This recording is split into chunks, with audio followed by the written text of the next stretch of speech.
ஜென்மத்தில் சனி இருப்பதனால் உடற்பயிற்சி மறந்து விடாதீர்கள். அடிவயிறிலிருந்து முதுகுத்தண்டுவடம், பாதம், முட்டுக்கள் என்று எல்லா இடத்திலும் கவனம். அடிவயிறிலிருந்து பாதத்து வரைக்கும் உள்ள உறுப்புகளில் சிறிய உபத்திரமும் மருத்துவ ஆலோசனை எடுத்துக்கொள்ள வேண்டும். மற்றபடி எடுத்த காரியத்திலெல்லாம் ஜெயம் ஏற்படும். எல்லா விதத்திலும் தொழில் விஷயத்தில் பயப்படவே வேண்டாம். தொழிலே இல்லை, உத்தியோகமே இல்லை, வியாபாரமே இல்லை, படிப்பே இல்லை, கண்டிப்பாக எல்லாமே டக்கு டக்கு டக்குன்னு கிடைக்கும்.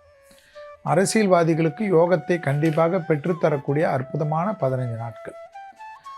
திருமணத்தில் இருந்த பாதிப்புகள் நிவர்த்தி ஏற்படும். நல்ல காரியம்லாம் ஒன்றன் பின் ஒன்றாக நடக்கும். குடும்பத்தில் சுப நிகழ்ச்சிகளாக நடக்கக்கூடிய காலகட்டம். சுப விரயங்கள் காணப்படும். கடன்கள் பெற்றாலும் சந்தோஷ கடனாக காணப்படும். பழைய கடன்கள் பைசல் செய்வதற்குண்டான உங்கள் முயற்சி வெற்றி ஏற்படும். வியாபாரத்தில் இருந்த சிக்கல் தீர்வது ஆச்சரியமான அமைப்பை ஏற்படுத்தும். தொழிலில் இருந்த சங்கடங்கள் நிவர்த்தி, உத்தியோகத்தில் ஏற்றம் கிடைப்பது, ப்ரமோஷன் கிடைப்பது, இன்க்ரிமெண்ட் கிடைப்பது, 7.5 சனியில் ஜென்ம சனியாக இருந்தாலும் லாட்ரிகளில் அதிர்ஷ்டம் ஏற்படுவது, பெரிய உயரத்துக்கு திடீரென்று செல்வது, வண்டி வாகனத்தில் மாற்றங்கள் ஏற்படுவது, நமக்கு பிடித்த வாகன அமைப்பு கைகூடுவது, எல்லாமே பாசிட்டிவாக உங்களுக்கு இந்த 15 நாட்கள் காணப்படுவதை ஞாபகத்தில் வைத்து கொள்ளுங்கள்.